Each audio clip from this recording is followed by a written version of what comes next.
नमस्कार दोस्तों, स्वागत है आप सभी का स्टडी आईक्यू में। आज हम लोग चर्चा करने वाले हैं स्विफ्ट के बारे में और रशिया के बारे में। आप यहाँ पे खबर देख सकते हो, west to cut some Russian banks from SWIFT. तो आज हम लोग इस पर्टिकुलर वीडियो में समझेंगे ये स्विफ्ट एग्जैक्टली है क्या, ये स्विफ्ट कैसे काम करता है। अगर वेस्टर्न ब्लॉक यानी कि यूनाइटेड स्टेट्स और दूसरे वेस्टर्न कंट्रीज ने कुछ रशियन बैंक्स को स्विफ्ट नेटवर्क से कट ऑफ कर दिया तो इससे रशिया के ऊपर क्या परिणाम होगा, क्या रशिया इस चीज़ के लिए तैयार था। साथ ही साथ हम लोग कुछ और भी चीज़ें समझेंगे कि स्विफ्ट में किसका दबदबा चलता है। अगर स्विफ्ट से कोई देश हट जाए, किसी देश को अगर वहाँ से बैन कर दिया जाए तो उसके ऊपर क्या कॉन्सिक्वेंसेस हो सकती है, क्या पहले ऐसा कुछ हुआ है, इन सब चीज़ों के ऊपर हम लोग डिस्कशन करेंगे। साथ ही साथ हम लोग एक फोरकास्ट भी लगाएंगे, क्योंकि अब स्विफ्ट से कुछ रशियन बैंक्स को कट ऑफ कर दिया गया है तो आगे आने वाले समय में रशिया क्या कर सकता है, किन चीज़ों के ऊपर फोकस कर सकता है, ये भी हम लोग चर्चा करेंगे इस particular lecture. So you will get all this information in this video.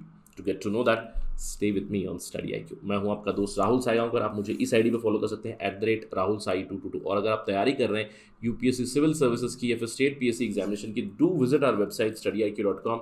आप हमारा ऐप भी डाउनलोड कर सकते हैं गूगल प्ले स्टोर से, जहाँ पे आपको सारी जानकारी मिल जाएगी। चलिए शुरू करते हैं चर्चा। सबसे पहले समझते हैं स्विफ्ट एग्जैक्टली है क्या। खबर यह है कि वेस्टर्न ब्लॉक ने कुछ रशियन बैंक्स को स्विफ्ट नेटवर्क से कट ऑफ कर दिया। अब समझते हैं ये स्विफ्ट क्या है। हमारे पास मारुति स्विफ्ट कार है, लेकिन ये Swift it stands for society for world wide interbank financial telecommunication, SWIFT। सबसे पहली चीज, स्विफ्ट क्या एक ऑर्गेनाइजेशन है। स्विफ्ट क्या वर्ल्ड बैंक की तरह है या फिर इंटरनेशनल टेलीकम्युनिकेशन यूनियन की तरह है या फिर कोई यूनाइटेड नेशंस की बॉडी है? नहीं। आपको ये समझना है कि legally Swift, society for world wide interbank financial telecommunication, एक बेल्जियन बेस्ड कोऑपरेटिव सोसाइटी है, एक टेलीकम्युनिकेशन कोऑपरेटिव सोसाइटी है। जो काम क्या करती है, it helps in execution of financial transactions. अब ये स्विफ्ट करता क्या है, इसका प्रिंसिपल काम क्या है। ये एक सिक्योर मैसेजिंग नेटवर्क प्रोवाइड करता है जिससे कि इंटरनेशनल ट्रांजैक्शंस में आसानी हो और इंटरनेशनल ट्रांजैक्शंस सिक्योर और एक्यूरेट बने। तो बेसिकली स्विफ्ट क्या करता है, Swift is a secure messaging network, यानी कि यहाँ पे केवल फाइनेंशियल इंस्टीट्यूशंस मैसेजिंग कर सकते हैं, जिसके तहत उन्हें ये पता चलता है कि अगर एक व्यक्ति दूसरे व्यक्ति को पैसा भेज रहा है तो एक्यूरेटली उसी व्यक्ति को कैसे पहुंचे। इसके लिए ये मैसेजिंग नेटवर्क है। इसकी स्थापना हुई थी 1973 में, और एग्जाम की पर्सपेक्टिव से इसको भी याद रखिएगा, इसका हेडक्वार्टर आता है लाह्यूल इन बेल्जियम। अब आपके दिमाग में एक सवाल आ रहा होगा, सर 1973 से पहले क्या होता था। 1973 से पहले एक एनालॉग सिस्टम था जिसका नाम था टेलेक्स। टेलेक्स एक पब्लिक सिस्टम था जहाँ पे मैनुअल राइटिंग और रीडिंग हुआ करती थी मैसेजेस की। उस मैसेज को रीड करने के बाद ट्रांजैक्शन किए जाते थे। इंटरनेशनल ट्रांजैक्शंस की बात कर रहा हूँ मैं, ठीक है, हम टॉकिंग अबाउट इंटरनेशनल ट्रांजैक्शंस। हम क्वाइट श्योर कि बहुत सारे डाउट्स है आपके दिमाग में। चलिए समझते हैं एग्जैक्टली स्विफ्ट क्या करता है, what does Swift do, how does it help. अब स्विफ्ट में क्या होता है, each participant in Swift network, जो भी ट्रांजैक्शन होगी वहाँ पे फाइनेंशियल इंस्टीट्यूशंस होंगे, बैंक्स होंगे, जो भी इसके साथ अलाइन है, उस प्लेटफॉर्म को एक unique 8 digit to 11 digit SWIFT code दिया जाता है, जिसको BIC भी कहा जाता है, बैंक आइडेंटिफिकेशन कोड, या फिर अगर बैंक नहीं है तो it is also called business identification code also. एक बार ये कोड अप्रूव हो गया तभी पैसा एक तरफ से दूसरी जगह ट्रांसफर हो सकता है। तो स्विफ्ट BIC कोड कुछ इस तरह का दिखता है। 4 पहले शुरुआत में बैंक कोड रहेंगे, BB 2 अगले जो अल्फ़ाबेट्स रहेंगे वो कंट्री कोड रहेंगे, CC लोकेशन कोड रहेगा और DDD ब्रांच कोड रहेगा। एक alpha numeric 8 to 11 character SWIFT BIC code दिया जाएगा। अब ये मत समझिएगा कि it is AABBB CCCD, right, this is just a representation. तो alpha numeric mix and match करके उस कंट्री के हिसाब से, उस लोकेशन के हिसाब से, उस बैंक के हिसाब से उन्हें एक कोड दिया जाएगा। उस कोड पे वो मैसेज पहुंचेगा कि ये ट्रांजैक्शन सक्सेसफुल कर सकते हैं। अब अगर आपको और भी डाउट है, चलिए समझते हैं एग्जैक्टली क्या होता है। देखिए, अब इमेजिन कीजिएगा यहाँ पे मैं हूँ, राइट, मैं हूँ पेयर और मुझे किसी को पैसा देना है, और मेरा जो बैंक है वो बैंक है SBI। इंडिया में SBI, मेरे यहाँ पे SBI का अकाउंट है मेरा। तो मुझे पैसे ट्रांसफ़र करने हैं, मैं जाके SBI में पैसा बोलूँगा कि भैया इसको ट्रांसफ़र कीजिएगा। एक और व्यक्ति है, समझ लीजिए, there is another person in Switzerland, ठीक है, स्विट्ज़रलैंड में कोई इंसान है जिसको मुझे पैसे भेजने, इस व्यक्ति को मुझे पैसे भेजने $1000। अब मैं SBI के पास जाऊँगा, इस ट्रांजैक्शन को ओरिजिनेट करूँगा। जब ये ट्रांजैक्शन ओरिजिनेट होगा तो ये जो पैसा है $1000 इस व्यक्ति को कैसे जाएगा, क्योंकि ये अभी इंटर नेशन ट्रांसफर हो, या मेरी जगह से दूसरी जगह मतलब दूसरे देश को जा रहे हैं, भारत से दूसरे देश को जा रहे हैं, तो क्या होता है, मेरा जो ओरिजिनेटिंग बैंक है उसका एक करस्पॉन्डेंट बैंक होगा, यानी कि क्लियरिंग बैंक होगा, तो उसको स्विफ्ट कोड चला जाएगा, SWIFT code goes to the correspondent bank. ये इस करस्पॉन्डेंट बैंक से उसकी जो करस्पॉन्डेंट बैंक है इन स्विट्जरलैंड, वहाँ पे मैसेज भेजेगा, फिर वहाँ से टू दी बेनिफिशियरी अकाउंट जाएगा, यानी कि पैसा जाने से पहले एक कोड जाएगा। जैसे ही कोड मैच होगा उसके बाद ही मेरा ट्रांजैक्शन अप्रूव होगा और यहाँ से $1000 पहुंचेंगे इस पर्टिकुलर पर्सन के बैंक अकाउंट में और वो वहाँ से विड्रॉ कर सकता है। आई होप कि आपको ये समझ में आएगी कि कैसे स्विफ्ट काम करता है। काफ़ी आसानी लाता है ट्रांजैक्शंस में, सिक्योर बनाता है ट्रांजैक्शंस को। अब ये इसकी सबसे बड़ी एडवांटेज क्या है समझ लीजिए। अब from India I want to invest money in American stock exchange. अब मुझे अमेरिकन स्टॉक एक्सचेंज में पैसा डालना है। अब ऑब्वियस है मैं इंडिया से तो डाल नहीं सकता वहाँ पे, तो मुझे किसी ब्रोकर या फिर कोई भी ब्रोकिंग इंस्टीट्यूशन हो गई, कोई ऐप हो गई यूएस की, तो उस ऐप में मैं अपना अकाउंट ओपन करूँगा, वहाँ पे मुझे ट्रांजैक्शन करनी है। लेकिन वो जो ब्रोकर का ऐप है वहाँ पे मुझे एक अमेरिकन अकाउंट ही चाहिए, तो सबसे पहले मेरा अमेरिकन अकाउंट होना चाहिए। अगर मेरा नहीं है तो अगर मैं किसी दूसरे के अकाउंट से ट्रेड करना चाहता हूँ, मेरा रिलेटिव है या मेरा भाई है, कोई कज़न है, उसके अकाउंट से करना चाहता हूँ तो उसका अकाउंट खुलेगा। लेकिन मुझे पैसे तो यहाँ पे भेजने हैं, तो अगर पैसे मुझे यहाँ पे भेजने हैं तो मुझे स्विफ्ट कोड की ज़रूरत पड़ेगी। बहुत ही आसानी से, बहुत ही जल्दी मैं पैसे भेज सकता हूँ to that account and trading can be done. An example, अब मैं आपको उदाहरण क्यों दिया, क्योंकि बहुत सारे जो फाइनेंशियल इन्वेस्टर्स होते हैं, बहुत बड़े पोर्टफोलियो इन्वेस्टर्स होते हैं, स्विफ्ट कोड से ही तो करते हैं। अगर इंडिया में पोर्टफोलियो इन्वेस्टमेंट आ रही है तो कहीं से पैसा इंडियन मार्केट में आ रहा है तो स्विफ्ट कोड चाहिए ना, तो काफ़ी आसानी होती है इसके लिए। तो this is the advantage of Swift code. अब अगर कोई देश स्विफ्ट से बाहर निकल जाए तो क्या होगा, सबसे पहले आपको समझना है स्विफ्ट नेटवर्क को ही इस्तेमाल करके पूरे विश्व में ऑलमोस्ट मोर देन 50% ट्रांजैक्शन इसी से होते हैं, राइट। क्योंकि अगर जो भी इंटरनेशनल ट्रांजैक्शन हो रहे हैं it happens through Swift network. 2015 तक ही 11,000 financial institutions in over 200 countries were connected. On an average एक दिन में 32 million messages per day exchange होती है, तो 32 मिलियन समझ लीजिए कि ट्रांजैक्शंस भी हो रही है अप्रॉक्सीमेटली। तो अगर यहाँ से कोई देश कट ऑफ हो जाएगा तो क्या होगा, उसकी फॉरेन फंडिंग के ऊपर बहुत बड़ा हिट पड़ेगा और जो भी उसकी इकोनॉमी वो रन होनी है तो डोमेस्टिक इन्वेस्टर्स ही वहाँ पे करेंगे, क्योंकि डोमेस्टिकली तो हमारा मार्केट सेटअप है। डोमेस्टिक इन्वेस्टर्स कितना ही इन्वेस्ट कर सकते हैं, ये सवाल उठ जाता है। तो फॉरेन फंडिंग यहाँ पे रुक जाती है, क्योंकि इंस्टीट्यूशनल इन्वेस्टर्स अभी वो पैसा डाल नहीं सकते, उन्हें दूसरे रूट्स अभी ढूंढने पड़ेंगे किसी और देश से, या फिर समझ लीजिए अगर रशिया हट गया है तो रशिया की किसी और के साथ कोलैबोरेशन, तो वहाँ से पैसा राउट करना पड़ेगा। तो दीज आर द प्रॉब्लम्स। सबसे बड़ा जो हिट होता है किसी भी देश को वो कि वहाँ पे फॉरेन फंडिंग रुक जाती है। एफडीआई और your portfolio investment, big portfolio investments, it stops.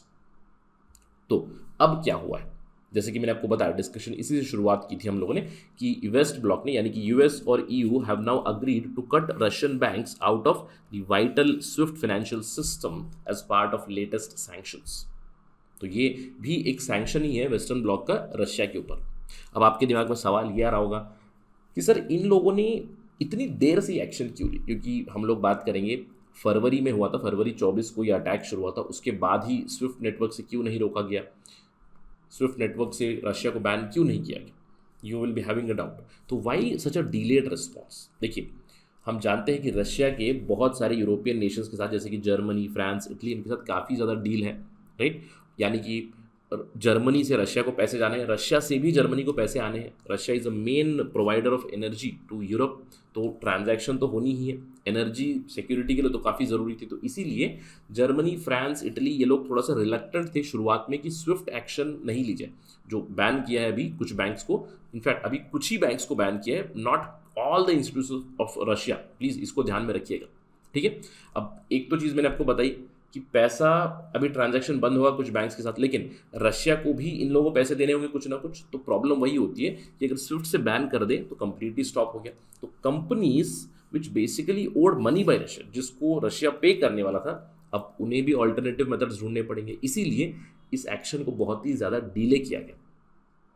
इसके अलावा कुछ इकोनॉमिस्ट ने बताया कि स्विफ्ट से अगर रशिया को रोक भी दे तो उनकी इकोनॉमी के ये बताया गया कि the impact would be मियर 5% adversely. तो इसीलिए बहुत से लोग ये कह रहे थे कि this action was not needed, इससे ज़्यादा लास्टिंग इम्पैक्ट्स नहीं होंगे रशियन इकोनॉमी पे। बट नॉनदलेस ये जो एक्शन लिया गया इससे रशिया के ऊपर तो परिणाम पड़ेगा। एक तो वहाँ पे इन्वेस्टर्स नहीं जाएंगे, इसके अलावा जो पाइपलाइन है नॉर्ड स्ट्रीम 2 जर्मनी और फ्रांस के बीच वो भी रुक जाएगी, तो स्विफ्ट ट्रांजैक्शन की वजह से इसकी जो ट्रांजैक्शन थी ये भी रुक जाएगी।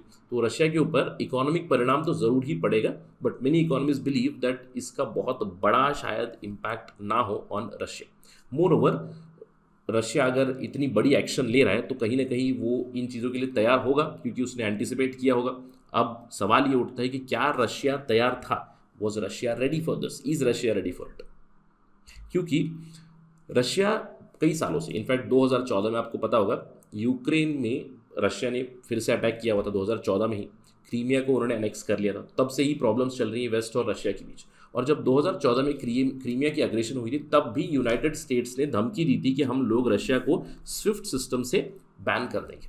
अब उसी समय पे रशिया ने ऑलरेडी काम शुरू कर दिया था उनके खुद के एक सिक्योर मैसेजिंग नेटवर्क के ऊपर, that is known as SPFS। तो 2014 से ही दे आर डेवलपिंग इट। ये जो स्विफ्ट फाइनेंशियल ट्रांजैक्शन है उसी का एक इक्विवेलेंट है जिसको रन कर रहा है central bank of Russia. It is called as SPFS। इसका जो फुल फॉर्म है मैंने आपको दिया हुआ है, Russian full form, it has been given here. Basically आप इसका इंग्लिश ट्रांसलेशन अगर देखोगे तो it will be system for payment of financial transfers, ये निकलेगा, ठीक है। तो उसी तरह का उन्होंने सिस्टम डेवलप करना शुरू कर दिया 2014 में। 2017 में पहली ट्रांजैक्शन हुई थी और आज ये कहा जाता है कि SPFS में 400 से भी ज़्यादा इंस्टीट्यूशंस हैं, मोस्टली बैंक्स और दूसरे फाइनेंशियल इंस्टीट्यूशंस अटैच किए गए, जहाँ पे वो अपनी खुद की सिक्योर मैसेजिंग सर्विस को इस्तेमाल करते हैं। लेकिन स्विफ्ट का और SPFS का कोई बराबरी नहीं है, क्योंकि SPFS में बहुत सारे चैलेंजेस है, हायर ट्रांजैक्शन कॉस्ट है, लिमिटेड रीच है क्योंकि लिमिटेड इंस्टीट्यूशंस यहाँ पे इन्वॉल्व है। अगर हम लोग SPFS की बात करें, मेजॉरिटेरियनली बहुत सारे फाइनेंशियल इंस्टीट्यूशंस है जो रशिया से ही हैं, लेकिन कुछ फॉरेन बैंक्स है, 23 फॉरेन बैंक्स, आर्मीनिया से, बेलारूस से, जर्मनी, कजाकिस्तान, किर्गिस्तान, स्विट्जरलैंड, यहाँ से कुछ बैंक्स इन्वॉल्व ज़रूर है। तो रशिया ने अपना खुद का एक ऑल्टरनेटिव सिस्टम बनाने की शुरुआत की हुई है, लेकिन उसमें बहुत सारे प्रॉब्लम्स वो लोग फेस ज़रूर कर रहे हैं। अब केवल रशिया नहीं, आपको एक और चीज़ ध्यान देनी चाहिए कि China is also building its own SWIFT kind of a network. It is called as CIPS, cross border inter bank payment system. 2015 से ही ये इन्होंने शुरुआत कर दी। इसका हेडक्वार्टर्स है शंघाई, चाइना में।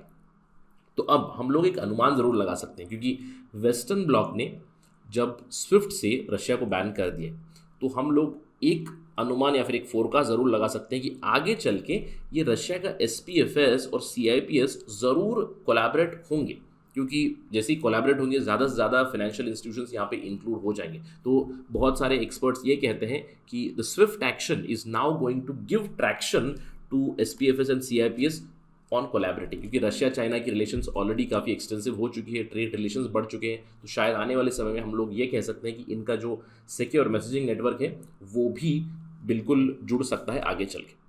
लेकिन अब सवाल उठता है, आज रशिया को इन्होंने बैन किया कि पहले किसी और को किया था बैन। 2012 में ईरानियन बैंक्स को आउट किया था। 2012 में स्विफ्ट सिस्टम से over the nuclear testing issue कुछ ईरानियन बैंक्स को हटा दिया गया था। ऑल्दो यहाँ पे बहुत सारे यूरोपियन देश इसको रेजिस्ट कर रहे थे, लेकिन जो सैंक्शन था आए थे उस समय पे स्विफ्ट से जो बैन किया गया था ईरानियन बैंक्स को, that was at the behest of US senate banking committee recommendations. तो पहले ईरान के कुछ बैंक्स को यहाँ से हटाया गया था, अभी रशिया के बहुत सारे बैंक्स को हटाया गया है। तो इन सब चीज़ों से एक सवाल ज़रूर उठता है, क्या स्विफ्ट के ऊपर यूनाइटेड स्टेट्स ऑफ अमेरिका का कंट्रोल है? अब मैं ये नहीं कहूँगा कि कंप्लीट कंट्रोल है, लेकिन दबदबा ज़रूर चलता है। ऑल्दो स्विफ्ट ये क्लेम करता है कि वो न्यूट्रल है, वो एक कोऑपरेटिव एस्टैब्लिशमेंट है। इसके अंदर शेयर होल्डिंग है 3,500 फर्म्स की अक्रॉस द ग्लोब। अब ये शेयर होल्डर्स मिलकर 25 मेंबर की एक बोर्ड सेटअप करते हैं जो रिस्पॉन्सिबल है ओवरसाइट और मैनेजमेंट के लिए। तो बेसिकली जो एंटायर स्विफ्ट सिस्टम है उसको रेगुलेट करते हैं G10 के central banks, Belgium, Canada, France, Germany और वेस्टर्न ब्लॉक के जो कंट्रीज़ हैं यूरोपियन यूनियन के साथ मिलकर इसको रेगुलेट करते हैं। तो हम लोग कह सकते हैं यहाँ पे कि बहुत हद तक दबदबा वेस्टर्न कंट्रीज़ का ही है। इनफैक्ट इसको जो ओवरसी करते हैं वो है नेशनल बैंक ऑफ बेल्जियम, और 2012 में इन्होंने एक फोरम भी एस्टैब्लिश किया था जिससे कि वो ओवरसाइट रखना चाहते थे स्विफ्ट के ऊपर। यहाँ पे भी G10 कंट्रीज़ का, G10 सेंट्रल बैंक्स का ही दबदबा है। अब G10 सेंट्रल बैंक्स ये दूसरे लोगों को भी इंक्लूड करता है, बट ओवरऑल हम लोग कह सकते हैं कि वेस्ट का यहाँ पे दबदबा है।